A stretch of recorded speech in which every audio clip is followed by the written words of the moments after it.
پیارے دوستو، قرآن مجید میں اللہ تبارک و تعالی واضح طور پر فرماتے ہیں کہ ہم نے ہر قوم کے اندر نبی اور ڈر سنانے والا بھیجا، اور احادیث مبارکہ سے یہ بھی پتہ چلتا ہے کہ دنیا کی ہر قوم اور ہر خطہ جہاں جہاں پر انسانیت آباد تھی ان کی طرف 1,24,000 کم و بیش پیغمبر بھیجے گئے،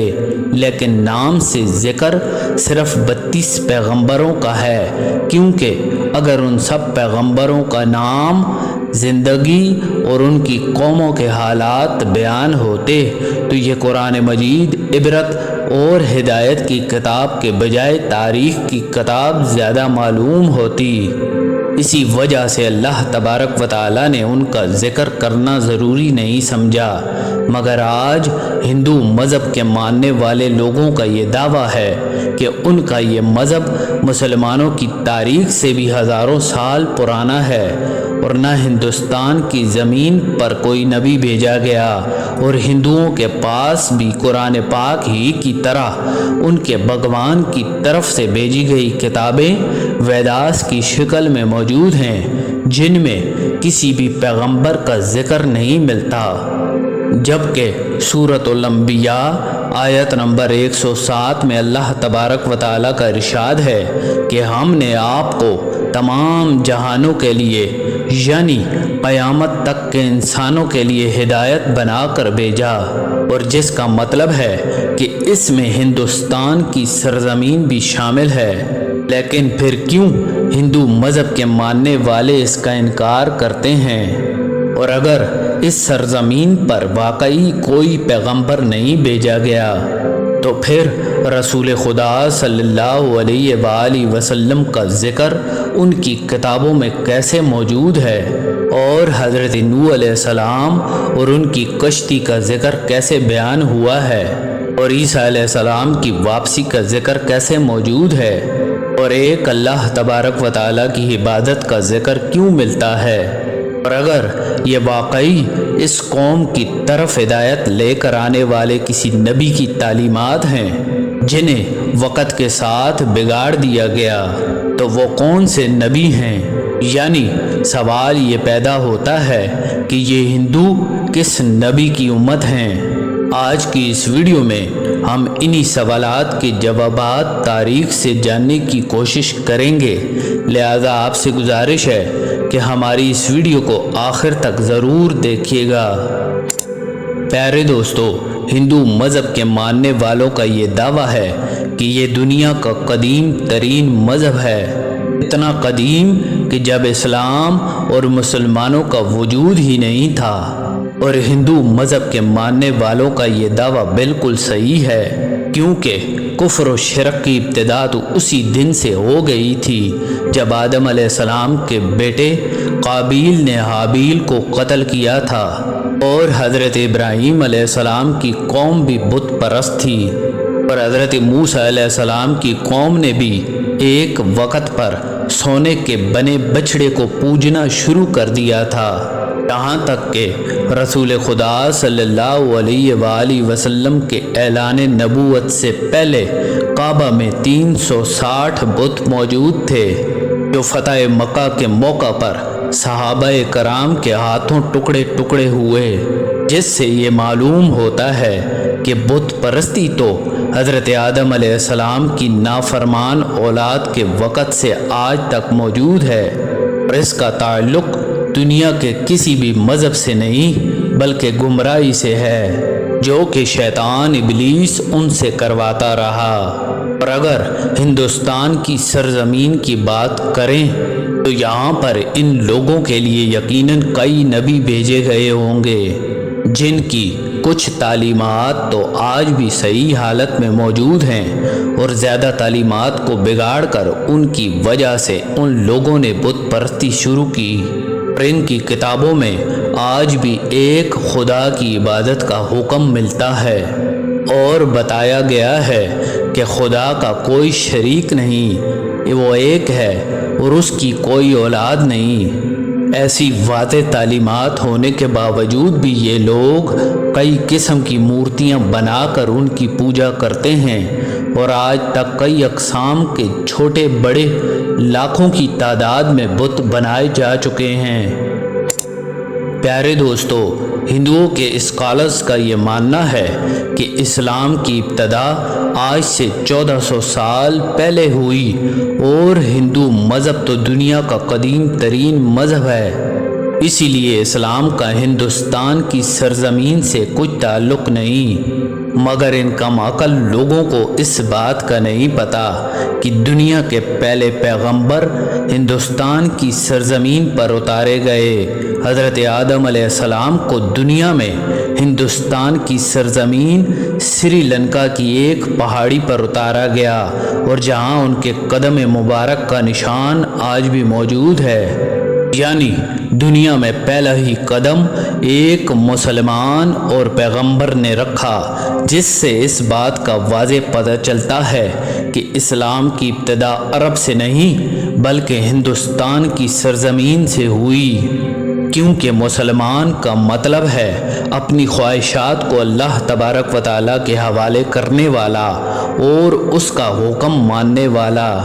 انسان ہی مسلمان کہلاتا ہے۔ اور مزے کی بات یہ ہے کہ لفظ آدم بھی سنسکرت زبان کا لفظ ہے، جو ہندوستان کی سرزمین کی ہی زبان ہے، نہ کہ عرب کی زبان، اور لفظ آدم کا سنسکرت زبان میں مطلب ہے پہلے شروعات کرنے والا۔ آدمی کا مطلب ہے آدم علیہ السلام کی اولاد، جنہیں سنسکرت کی قدیم کتابوں میں سمبوہا منو کہہ کر پکارا گیا ہے۔ اور اگر ہندو مذہب کے ماننے والے کسی بھی طرح ان کے وجود کا انکار کرنے کی کوشش کریں تو یہ ناممکن ہے،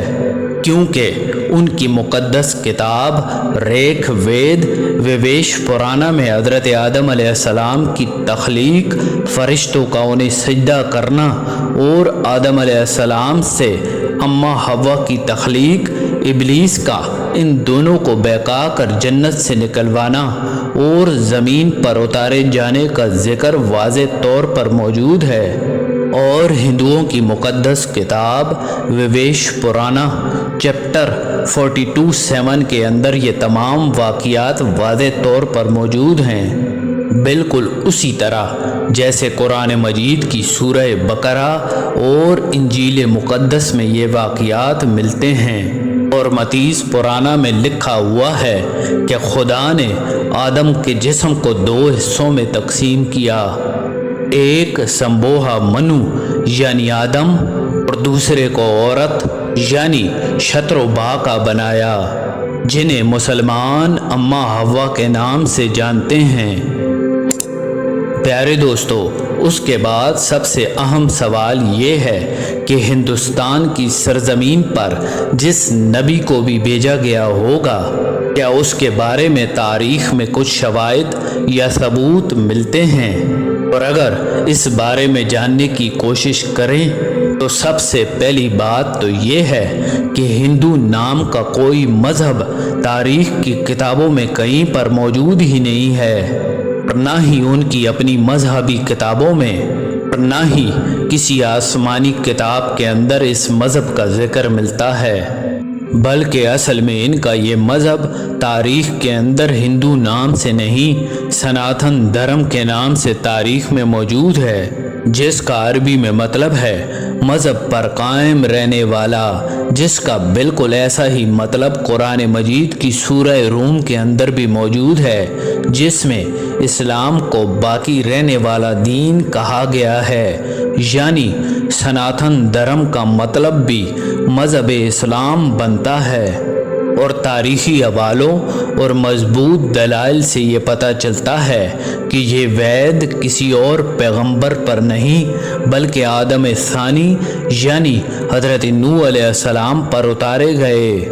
جس میں انہیں نوحہ کہا گیا ہے۔ اور ان ویدوں میں پیغمبر اور عظیم شخصیات کو منو کے لفظ سے پکارا گیا ہے، یعنی نوح علیہ السلام کو بڑے سیلاب والا منو کہہ کر بیان کیا گیا ہے، اور ان کی کشتی سے لے کر سیلاب تک کا تمام تر واقعہ تفصیل سے موجود ہے۔ جیسے کہ قرآن مجید کی سورہ ہود میں اس کا ذکر ملتا ہے، اور ان ویدوں میں لکھا ہوا ہے کہ جب ایک بڑے سیلاب کے بعد دنیا پھر سے آباد ہوگی تو میں ان ویدوں کو نافذ کروں گا۔ اور بھویش پرانا چیپٹر 4-7 میں طوفان نوح کے بارے میں بھی ذکر ملتا ہے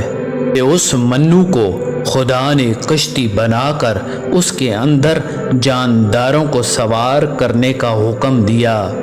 اس کے بعد ایک بہت بڑا طوفان آیا جس نے ہندوستان کی سرزمین پر زندگی کو ختم کر دیا، اور لفظ نوح سنسکرت زبان کے اندر بھی موجود ہے، اور جس کا مطلب ہے کشتی والا، اور یہی مطلب عربی زبان کے اندر بھی ملتا ہے۔ اور ان سب باتوں سے ایک بات تو واضح ہو جاتی ہے کہ ہندوستان کی سرزمین اور نوح علیہ السلام کے درمیان کچھ تو تعلق موجود ہے۔ طوفان نوح کے بعد جن ویدوں کو نافذ کرنے کا کہا گیا تھا وہ دراصل حضرت نوح علیہ السلام کی تعلیمات تھیں، جو اس طوفان کے بعد ہندوستان کی سرزمین پر نوح علیہ السلام کے ایک بیٹے کی نسل سے آگے پھیلنا شروع ہوئی، لیکن کچھ ہی عرصہ بعد یہ قوم گمراہ ہو کر بت پرست بن بیٹھی، کیونکہ تاریخ کے حوالوں سے یہ پتہ چلتا ہے کہ نوح علیہ السلام کی قوم کی طرح دیوی دیوتاؤں کی پوجا کرنے کا تصور دنیا میں کہیں اور موجود نہیں تھا، اور قرآن مجید میں قوم نوح کو سامی کہہ کر پکارا گیا ہے، جو کہ عراق کی سرزمین کو کہتے ہیں، جہاں حضرت ابراہیم علیہ السلام پیدا ہوئے، جن کی قوم بھی بت پرست تھی، اور جنہوں نے نوح علیہ السلام اور ان کے بعد آنے والے انبیاء کی تعلیمات کو یا تو بدل دیا تھا یا پھر بلا دیا تھا